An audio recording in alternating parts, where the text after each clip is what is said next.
Good afternoon, everyone. My name is Matthew Janssens, and today we're going to do an induction on meat processing tools and equipment. So I have a few here on display, and we'll go through them. I also have the PowerPoint here, so this is going to help us as a training aid to help us get through our little induction here. So we're going to look at the meat processing tools and equipment, look at the objective, main points, we'll come to a conclusion, and then we'll have questions and answers, or if you have any questions you'd like to do. And then I also have a feedback form. So I'll just give you out there, and there's any little things you'd like to write out or something like that and get back to me, I'd really appreciate it. So let's get started. What do you reckon?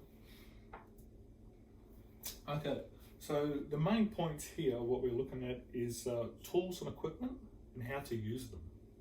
So again, we have some good demonstrations here. We have mesh chainmail, which I quite happily today I bought one, which I'll get through in a minute. We have a hook, which I don't have here today, but I'm more than happy to describe what it is.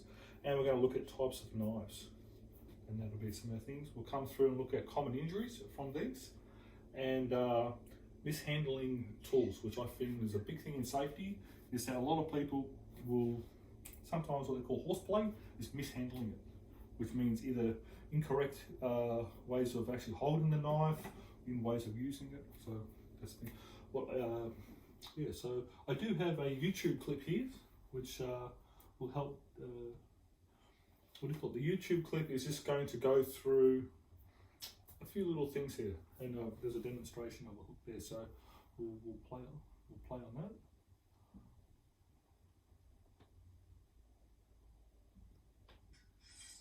Yeah, so we got a.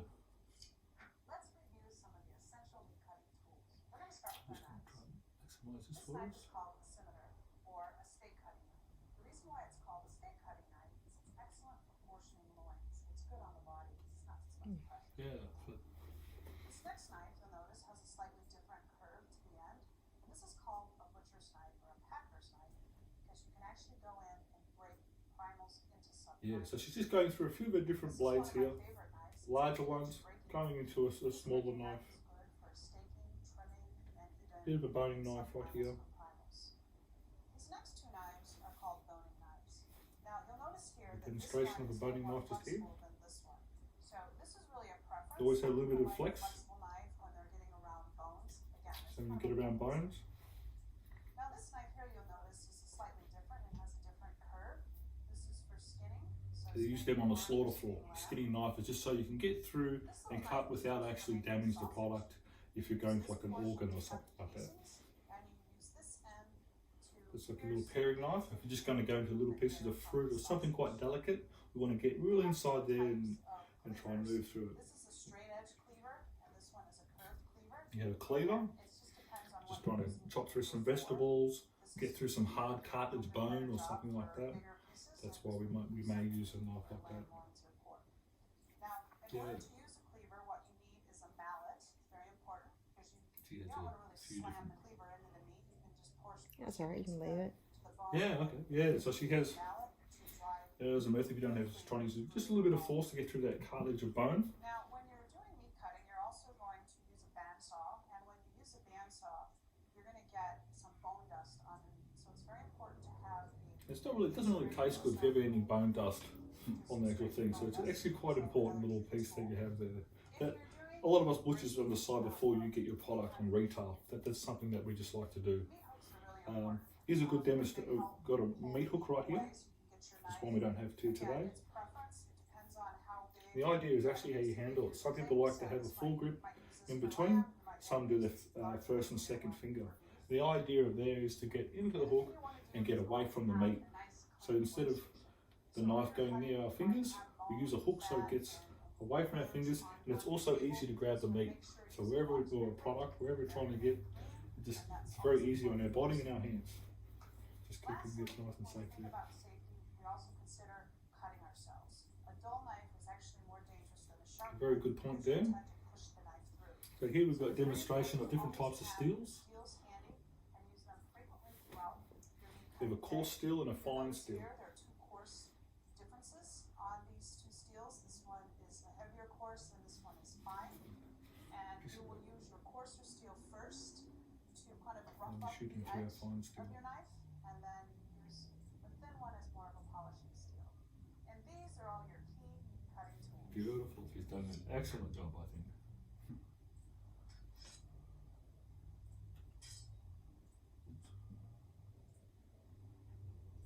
Excellent. Yeah, I'll go over a few more different things here. We're talking about, so she's gone through all the different tools that we can use. But another thing is we like to say is we like to choose the right tool for whatever we're doing. So for instance, the boning knife. So mainly use that for boning a carcass or something quite delicate. We've got to get right inside something.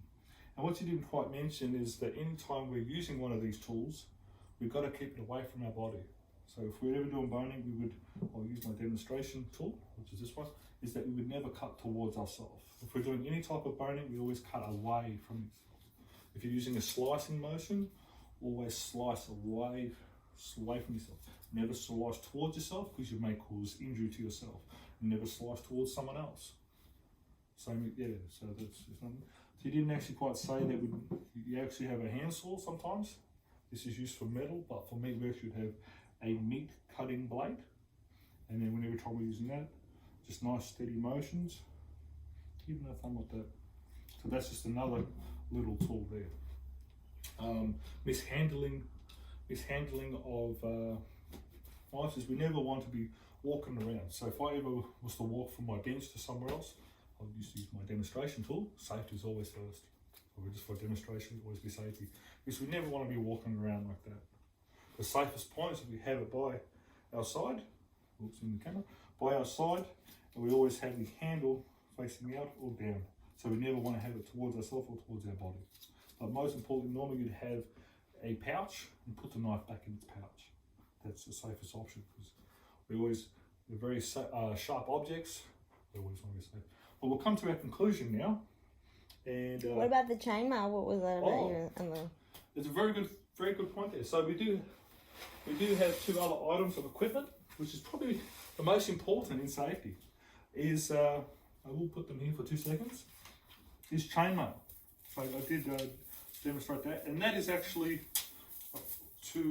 we put that on over our body. I will do that today for us. So when we use our chainmail, we use our clips. So now it's nice and safe and secure. It does weigh a bit, but safety is of utmost importance. So from neck to knee, I'm now covered inside shoulders. The second part we have is a glove. So when we have our knife hand, we always put on our opposing hand, which was our non-knife hand.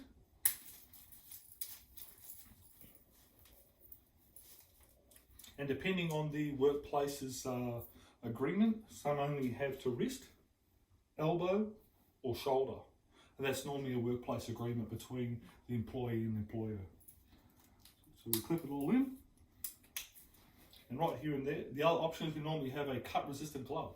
So if the event the knife would slip, then it's cut resistant, we would not cut ourselves. I do not have here one today, but there is a cut resistant glove.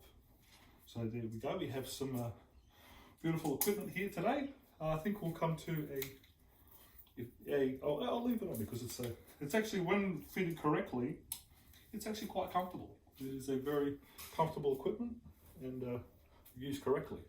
Yeah, so in recap, we've learned all about our different types of knives, and remember, we use the right tool for the right job that we're actually doing, and we use any aid as necessary. For instance, a saw, a hook, so always keeping safety. In conclusion, we've learned all the different names: steak knife, cleaver, boning knife, steel, knife, saw, hook. Yeah, and I'd just like to open now to any questions that you guys may have. Anyone's got a question? Feel free. I think you covered pretty much like all aspects, but fantastic. If say you're cutting some meat or something, mm-hmm. and you don't have the appropriate tool, mm-hmm. is it like something that you can substitute with something else? Like if you've got experience, like can you use like a different kind of tool because you know how to cut with like a you sort of compromise given your, or So- is it always best to use the appropriate, like say, method? You've definitely nailed it right there. So we always, the key point here and the safest point is we always use the correct tool for the correct job. For instance, if I'm always boning, I would never use a steak knife because I can't get it, and that actually can cause some musculoskeletal problems, aches and strains, and it's also dangerous. It's a longer blade, I'm not used to it. So we always use the correct tool for the correct job. And like a hook, for instance. If I don't use a hook, it's a lot more grip on my fingers. It can cause more strains and stuff like that. As well as a hook, it's more safer. I can always grab anything that I need to grab. How do you yeah. sanitize that thing? So at a day, we use special cleaning products that are being approved by our policies. Yeah. And every day that would come through, and we'd run through, we'd use a full chloroclean equipment with sanitation process and sterilise as well. So you it actually dunk gets it in, fully- or Yeah, we have full sterilised bins. That I wouldn't rephrase a bin. It's a big drop box, yeah, and we would put it in there. So after it's been chlorocleaned, it gets washed. yeah, After it's been washed, it then gets rinsed, yeah. then sterilised, Oh, and then we would hang. oh, okay. Yeah, so we'd like to say that in our workplace, you could eat off our floor. I'm just trying to be a bit funny here, but Okay. it is very, very clean. Okay. Yeah, so I appreciate your time. Thank you so much, and thank Perfect. you.